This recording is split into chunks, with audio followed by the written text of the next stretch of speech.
There is a version of you that you have never introduced to anyone.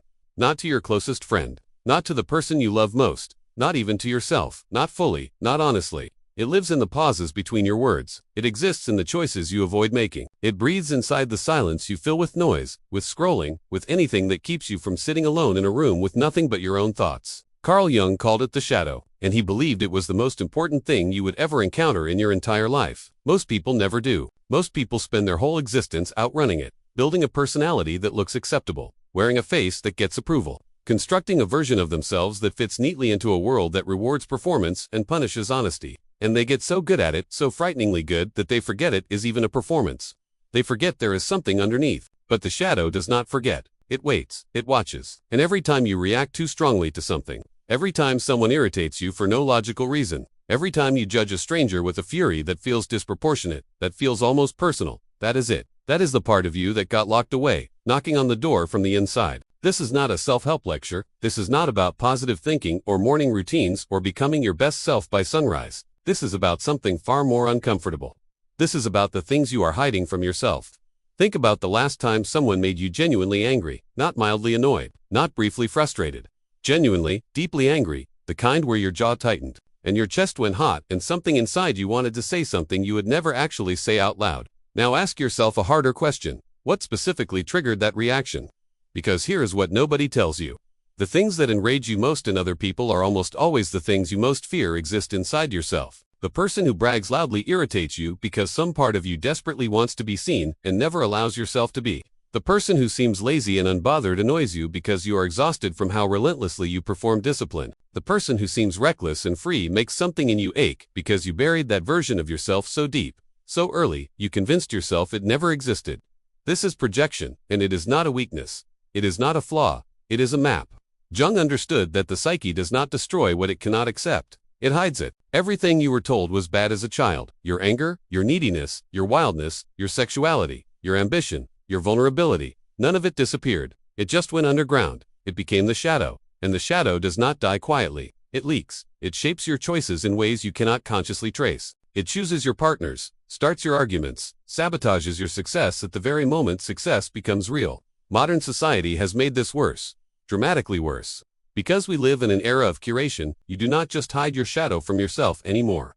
You have a platform where you perform the best possible version of your life for an audience of hundreds or thousands. You have learned to bury the unacceptable parts of yourself, not just in therapy and not just in private journals, but in the actual architecture of how you present yourself to the world. The gap between who you actually are and who you perform yourself to be has never been wider. And the wider that gap becomes, the heavier it gets. You feel it, even if you cannot name it.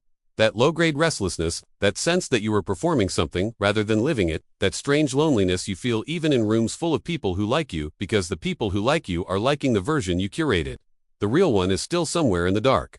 The shadow does not only contain darkness, that is the part that surprises people. Jung talked about the golden shadow, the parts of yourself that are extraordinary, your creativity, your intelligence, your capacity for love, your power, that also got buried. Not because they were bad, but because someone along the way told you it was dangerous to be too much, too confident, too emotional, too ambitious, too sensitive. So you dimmed it. You made yourself smaller. You learned that it was safer to be less than you were than to risk the rejection that came from being fully what you were. And now you watch other people live at full volume and you feel this confusing mixture of admiration and resentment. This pull toward them and a simultaneous urge to explain why they are not actually that impressive. That is the golden shadow looking back at you through someone else. So what does the test actually look like? How do you actually find what you are hiding? It is not complicated. It is just deeply uncomfortable. Pay attention to your rage. The people who irritate you the most are your greatest teachers. Do not dismiss the irritation. Do not spiritually bypass it with forgiveness or detachment before you have actually sat with it. Sit with it. Ask what specifically it is pointing at. The man who performs false humility and makes you furious, is it because you secretly want recognition and you despise yourself for wanting it?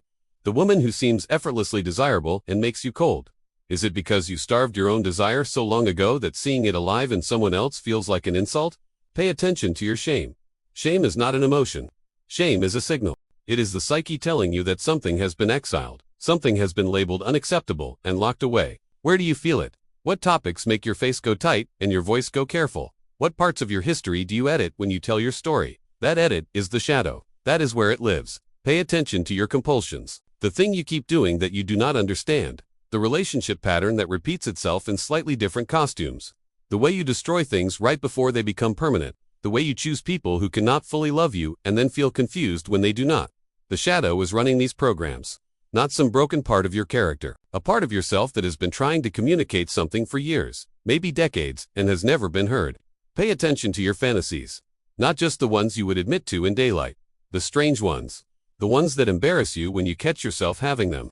Those are some of the most honest data points you will ever have about who you actually are underneath the performance. None of this is comfortable. None of this is the kind of content that gets shared for inspiration. But this is where actual change lives, not in the clean, polished, quotable version of personal growth, but in the raw, unglamorous process of turning toward the parts of yourself you have spent your whole life turning away from. Jung wrote that what you resist in yourself, you project outward.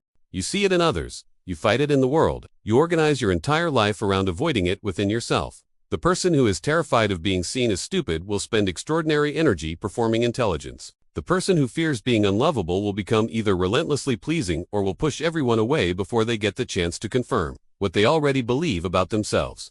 The person who was never allowed to be angry will either become passive-aggressive in ways they genuinely cannot see, or will fall apart at the first genuine confrontation. This is not about blame. Your parents did not sit down and design your shadow. The adults in your life were running their own unintegrated shadows. The culture you were raised in had its own collective shadow.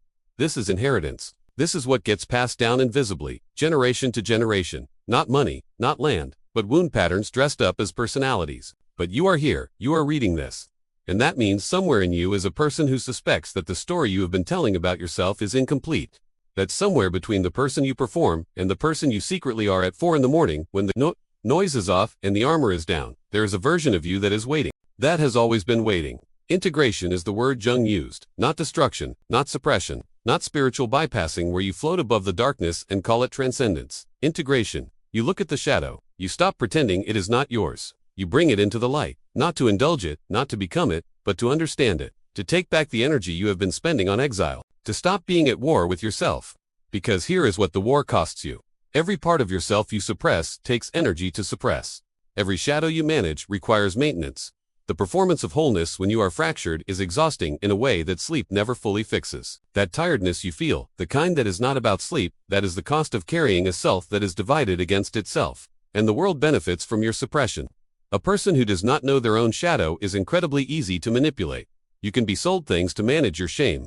You can be kept distracted from your power by keeping you ashamed of your desire for it. You can be kept in relationships and jobs and ideologies that serve other people exactly because you are too afraid of what you might want if you ever actually looked. There is a version of you on the other side of this. Not a perfect version. Not an enlightened, transcended, curated version. A real one. A person who gets angry and knows why. Who feels desire and does not apologize for it. Who has ambition and does not dress it up as something more acceptable. Who can sit in a room in silence without needing to drown it out because they are no longer afraid of what they might hear. That person is not someone you become. That person is someone you uncover. The shadow is not your enemy. It never was. It is the part of yourself that survived every environment that was not safe enough for the full truth of who you are. It held what you could not hold. It carried what you were not allowed to carry in the open. And it has been waiting not to destroy you, not to embarrass you, not to prove that you are broken. It has been waiting to be seen. By you. Go find it.